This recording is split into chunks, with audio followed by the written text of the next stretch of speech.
میں ایک اہم بات آپ لوگوں کو بتانا چاہ رہا تھا، وہ یہ ہے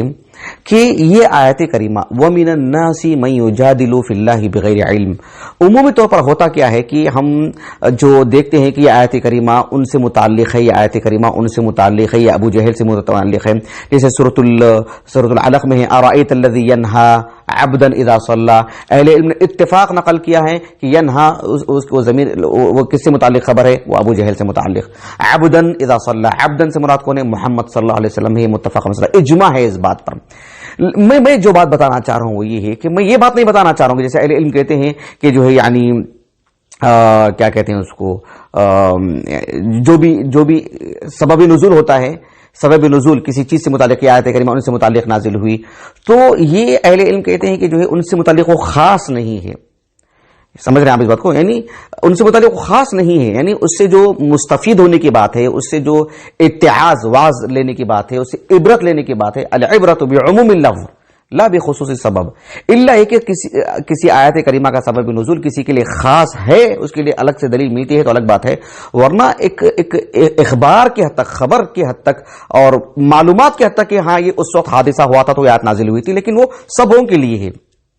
نہیں، میں جو بات بتانا چاہ رہا ہوں ان سے ہٹ کر کے ایک زائد چیز، کہ جب میں نے سورۃ العلق کی تفسیر کی تھی تو اس وقت میں نے بتایا تھا کہ جو ہے أَرَأَيْتَ الَّذِي يَنْهَى عَبْدًا إِذَا صَلَّى یہ ابو جہل سے متعلق نازل ہوئی، تو وہاں میں نے ٹہرا کر کے یہ سمجھانے کی کوشش کی تھی کہ ابو جہل یقیناً یعنی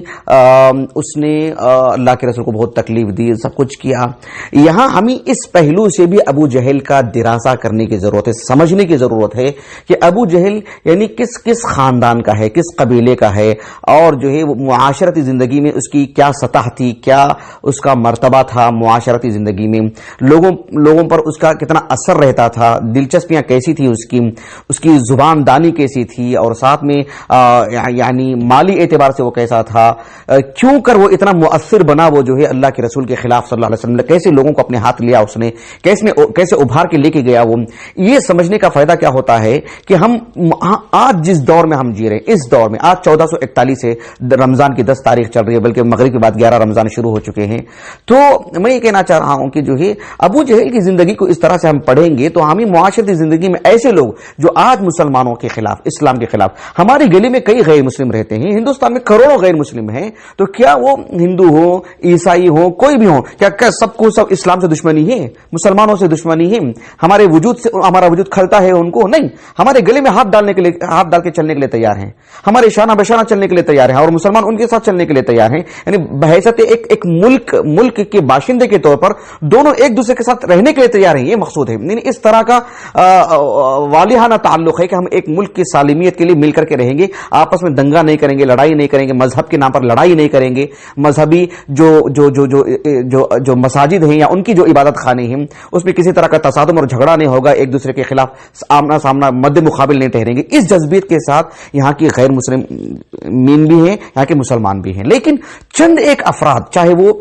میڈیا کی بات کریں، چاہے وہ سیاستدانوں کی بات کریں، چاہے وہ مذہبی پیشواؤں کی بات کریں، چند ایک افراد، گنتی کے چند لوگ ہیں جو اپنی تحریروں سے، اپنی باتوں سے، اپنی معلومات سے، اپنے اثر و رسوخ سے، اپنے مال سے لوگوں میں جو ہے یہ نفرت کا ذہن بناتے ہیں۔ تو یہ جو ابو جہل ہے وہ ایسے ایک دو تھے، ورنہ پورا مکہ ایسا نہیں تھا۔ اس کی زندہ دلیل اللہ کے رسول نے اسلام پیش کیا تو کتنے لوگوں نے قبول کیا، اور دھیرے دھیرے رفتار کیسے بڑھتی گئی، یا سب ایسے ہی تھے؟ نہیں، نیک اور صالح تھے، سابقین اولین کو اٹھا کے دیکھ لیجئے کیسے پاک نفوس ہیں وہ سبھی صحابہ، لیکن میں خاص کر ان کی اس لیے بات کر رہا ہوں کہ وہ بھی تو جو اسی وقت کے تھے جب ابو جہل ان کے سامنے اسلام پیش کیا گیا۔ تو آج ہندوستان میں اس طرح کے حالات کو، جہاں مسلمان دنیا بھر میں جہاں رہتے ہیں، چاہے عالمی سطح میں کچھ ایسے لوگ ہوں گے، مقامی سطح پر کچھ ایسے لوگ ہوں گے، تو النضر بن الحارث جو اس کی تعلق بتائی گئی یہ بات ہے، تو اس کو بھی جاننے کی ضرورت ہے۔ میں یہ بات کیوں بتا رہا ہوں؟ دیکھو اللہ تعالیٰ نے کہا وَمِنَ النَّاسِ مَن يُجَادِلُ فِي اللَّهِ بِغَيْرِ علم، یعنی کچھ لوگ ایسے ہیں جو اللہ تعالیٰ کی شریعت میں، غیبیات میں، اللہ کے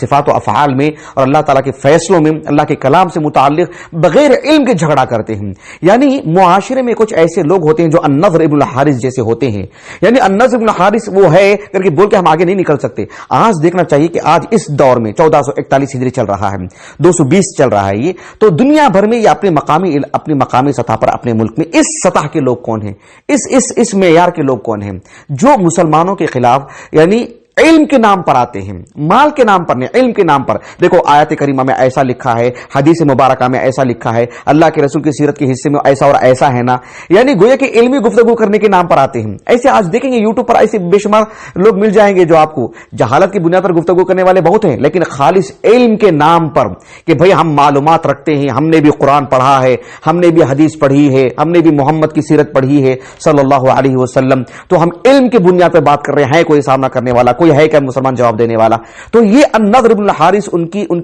کا سرغنہ ہے، یہ ان کا سرخیل ہے، یہ ان کا اولین جو ہے شخص ہے. وہ اگر 1400 تاریخ کی بات کرتے ہیں النضر بن الحارث کی اگر بات کریں، آپ دیکھیے یعنی النضر بن الحارث وہ انسان ہے جسے حافظ ابن کثیر رحمہ اللہ نے وہ جو آیت کریمہ ہے نا سورۃ الانفال کی، وَإِذَا تُتْلَى عَلَيْهِمْ آيَاتُنَا بَيِّنَاتٍ قَالُوا قَدْ سَمِعْنَا لَوْ نَشَاءُ لَقُلْنَا مِثْلَ هَذَا، یعنی اللہ کا کلام تو ہم نے سن لیا ہے، چاہے تو ہم بھی ایسا کلام پیش کر سکتے ہیں. اتنی بڑی بات کہی تھی اس نے النضر بن الحارث نے، یعنی اوقات کیا تھی اس کی کہنے کی، سبحان اللہ. لیکن یہ ادعا، یہ دیوانگی، یہ جنون آیا کہاں سے اس کا؟ حافظ ابن کثیر رحمہ اللہ نے محمد ابن اسحاق جو صاحب المغازی ہیں ان کے حوالے سے لکھا ہے. صاحب المغازی یعنی المغازی ان کی میرے پاس نہیں ہے، تو اسی حوالے سے انہوں نے لکھا ہے. کیا لکھا ہے کہ یہ وہ شخص ہے النضر بن الحارث جو اللہ کے رسول کی نبوت سے پہلے، آپ صلی اللہ علیہ وسلم کو نبی بنائے جانے سے پہلے یہ گیا تھا ملک شام نے، فارس گیا تھا، ایران گیا تھا یہ شخص، ایران.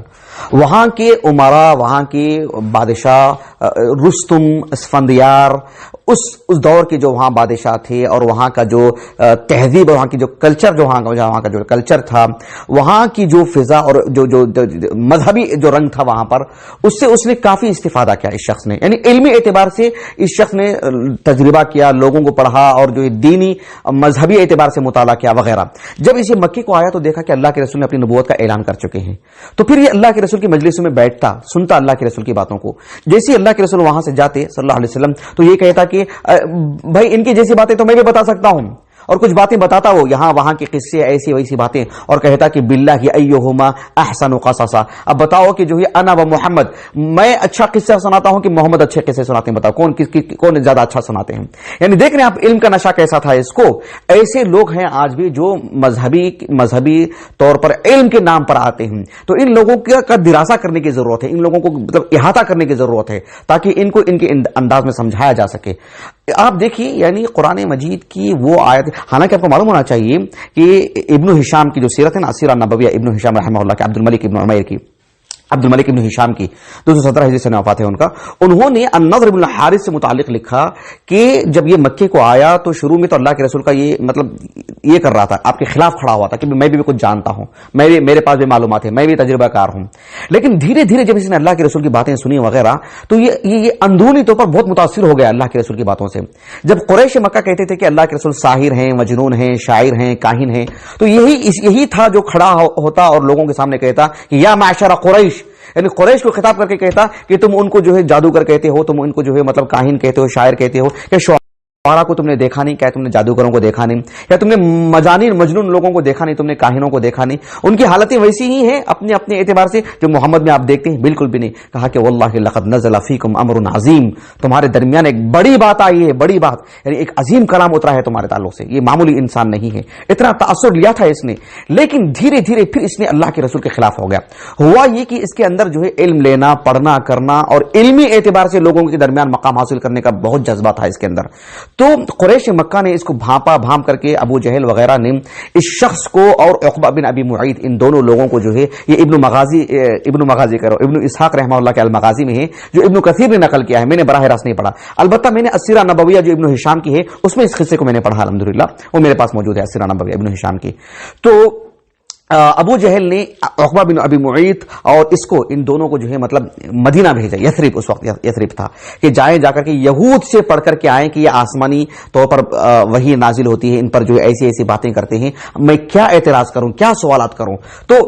پھر وہاں سے گویا کہ پڑھ کر کے آیا، آ کر کے اللہ کے رسول کے خلاف ایک محاذ قائم کیا.